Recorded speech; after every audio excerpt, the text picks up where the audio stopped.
Nous sommes de retour, chers auditeurs de Radio Gabon, avec notre invité. Nous vous remercions une fois de plus pour votre fidélité. Alors, bonjour Maïté. Bonjour chérie. Comment tu vas? Ça va et toi? Merci d'avoir répondu présente en fait sur notre plateau. Merci pour l'invitation. D'accord. Alors, dis-nous, aujourd'hui tu es social media manager.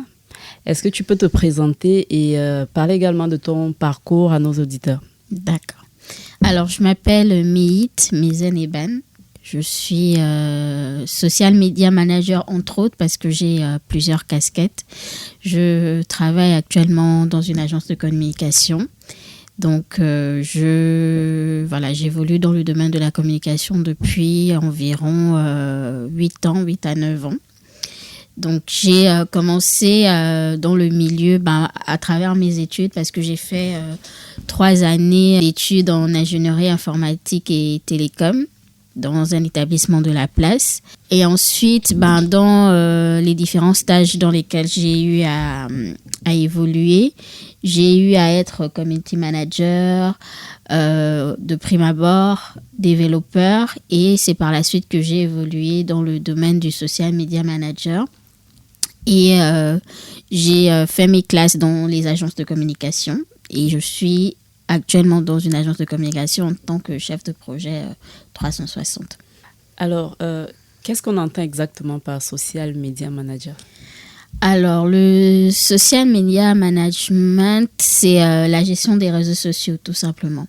Donc, c'est le fait de gérer un réseau social ou des réseaux sociaux, d'analyser les performances de ces réseaux sociaux-là, de communiquer avec une communauté, donc d'échanger avec les abonnés de ces réseaux sociaux-là et de parler de soi ou de son produit à cette communauté. Quelle est la différence entre le métier de social media manager et le community management, par exemple? Alors, le community management, c'est vraiment la gestion de la communauté de base. Donc, un community manager va essayer de créer de l'interaction avec les fans sur une plateforme, essayer d'échanger avec les abonnés pour créer de l'interaction, créer du lien avec la communauté. Donc, ça va passer par la publication de contenu et également par les interactions, les commentaires, etc., la réponse aux messages. Le social media manager, c'est un peu plus haut parce que lui, il va réfléchir à une stratégie de communication. Donc, il va réfléchir à comment toucher les abonnés, par quels moyens les toucher et mettre une stratégie en place pour pouvoir toucher la communauté.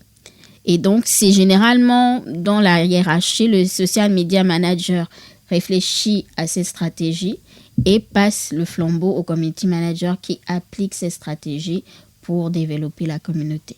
Et comment faire pour distinguer un simple utilisateur des réseaux sociaux et un stratège? Le simple utilisateur, il poste uniquement. Il poste uniquement sans avoir forcément un objectif derrière, sans avoir forcément une stratégie derrière. Il va publier pour généralement avoir un certain nombre de vues, un certain nombre de likes. Alors que le stratège va réfléchir à comment, si c'est pour une marque, comment convertir par exemple mes abonnés en clients. Il ne va pas juste se dire je vais créer une publication qui va me rapporter beaucoup de vues, qui va me rapporter beaucoup de likes. Il va se dire ok, je suis sur cette plateforme, je suis sur cette marque.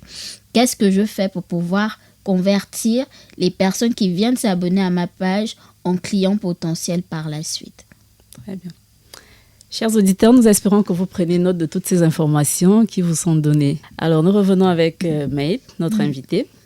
La question suivante, c'est quels sont les principaux objectifs d'une bonne stratégie social média? Les principaux objectifs d'une bonne stratégie, tout va dépendre aussi de la plateforme qu'on utilise, tout va dépendre de la marque. Généralement, on va beaucoup s'attarder sur le taux d'engagement ou le taux de conversion. Donc, Le taux d'engagement, c'est comment en fait on communique avec les fans sur la page. Quelles sont leurs interactions? Est-ce que j'ai beaucoup d'interactions sur ma page et comment ces interactions-là se passent? Donc, on va analyser ce taux-là. Et le taux de conversion, c'est comment les fans qui sont venus s'abonner sont devenus clients ou utilisateurs récurrents de mon produit par la suite. Donc, c'est souvent ces deux aspects-là qui sont importants dans les objectifs, mais maintenant, tout va dépendre de la marque, tout va dépendre de la plateforme qu'on va utiliser. Et quels sont les enjeux pour les entreprises à avoir un bon social media manager? Les enjeux aujourd'hui, je dirais, c'est la visibilité.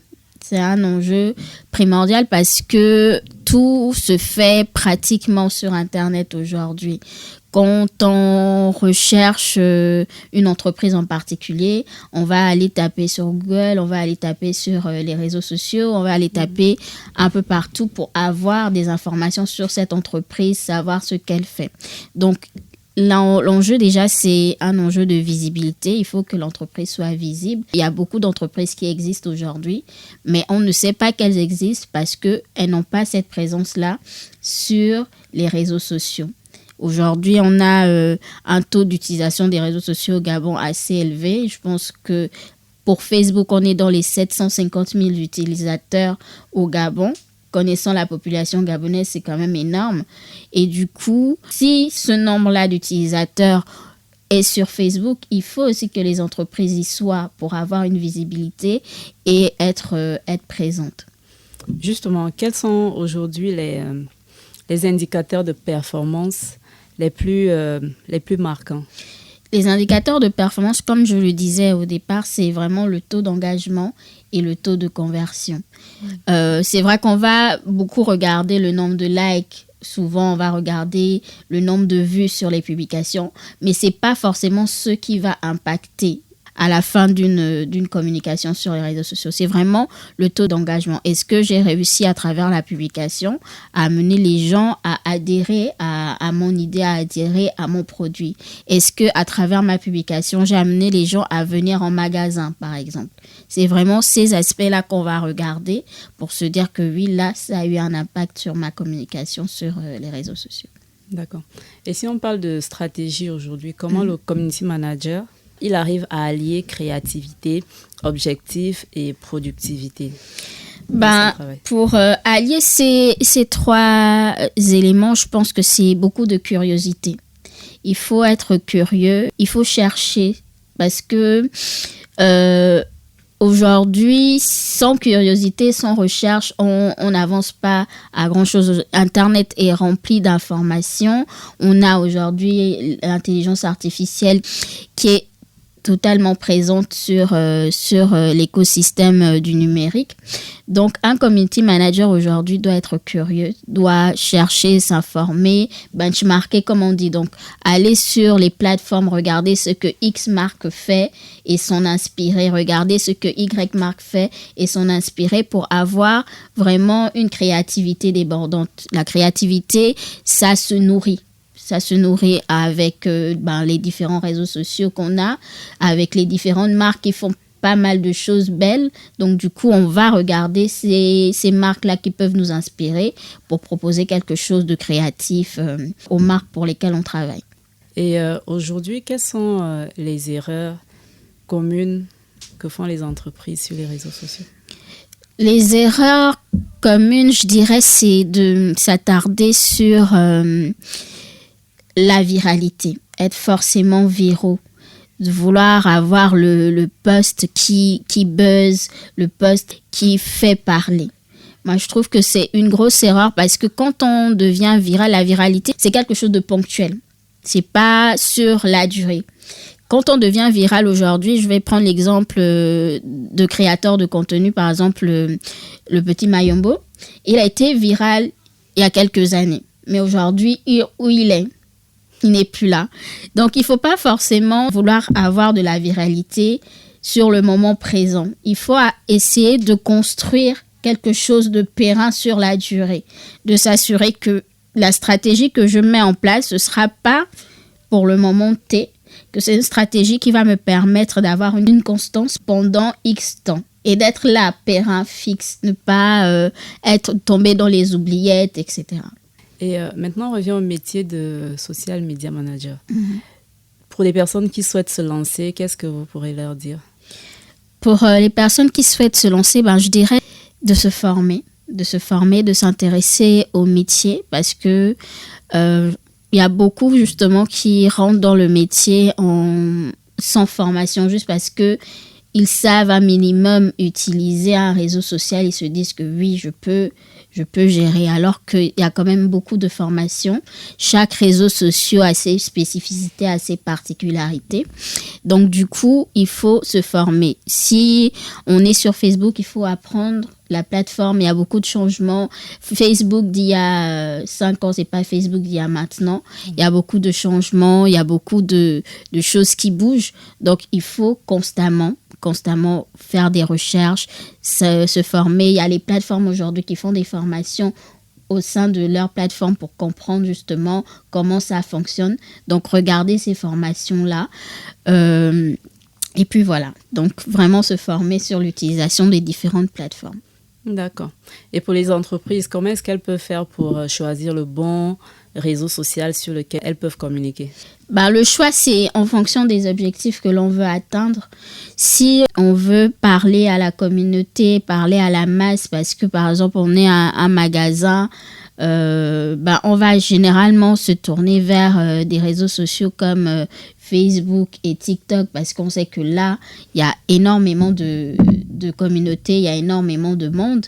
Maintenant, si on est plutôt une institution ou un organisme qui vise vraiment le public professionnel, on va se tourner principalement vers LinkedIn pour justement avoir plus d'impact sur cette cible-là. Donc, c'est vraiment en fonction des objectifs, en fonction du type d'entreprise qu'on a. Après, c'est vrai qu'il y a des entreprises qui vont être un peu sur tous les pans, être sur Facebook, Instagram, LinkedIn, TikTok. Après, c'est vraiment par rapport à leur identité. Est-ce que c'est une grosse entreprise et donc, du coup, ils touchent pas mal de personnes. Donc, ils vont aller sur les différents canaux pour avoir la chance de toucher le plus de cibles. Et donc, voilà, c'est vraiment en fonction des objectifs du type de marque qu'on a. Quelles sont les perspectives que vous voyez pour les années prochaines par rapport au métier de social media manager? Je suis quelqu'un d'assez optimiste de base et du coup, il y a un bel avenir pour le métier dans le sens où on a une ouverture déjà Internet qui est forte, en tout cas à Libreville. L'accessibilité à Internet est là.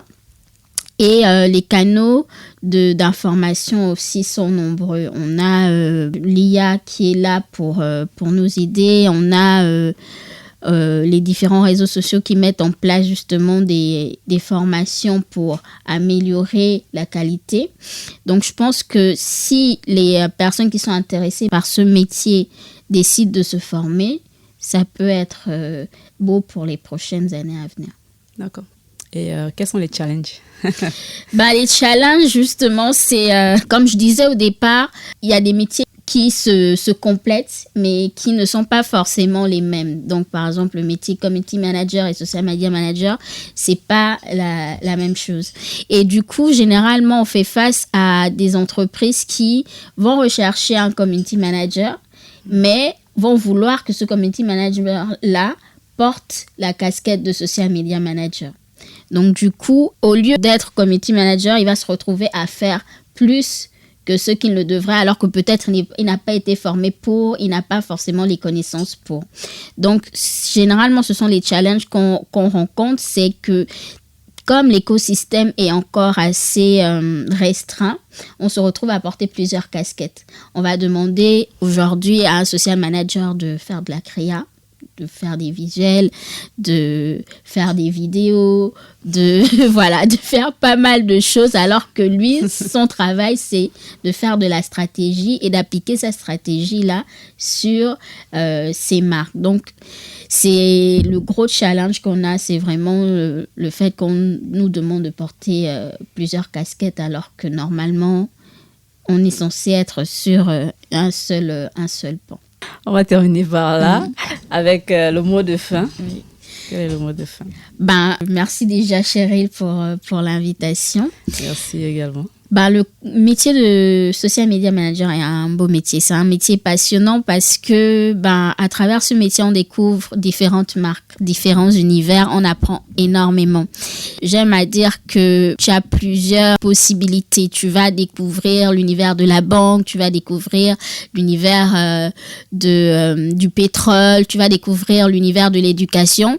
Juste à travers cette casquette-là de social media manager, ça va t'amener à chercher, à t'informer, à savoir que là, dans la finance, il y a telle chose qui se passe. Là, dans l'éducation, il y a tel sujet qui est mis en avant.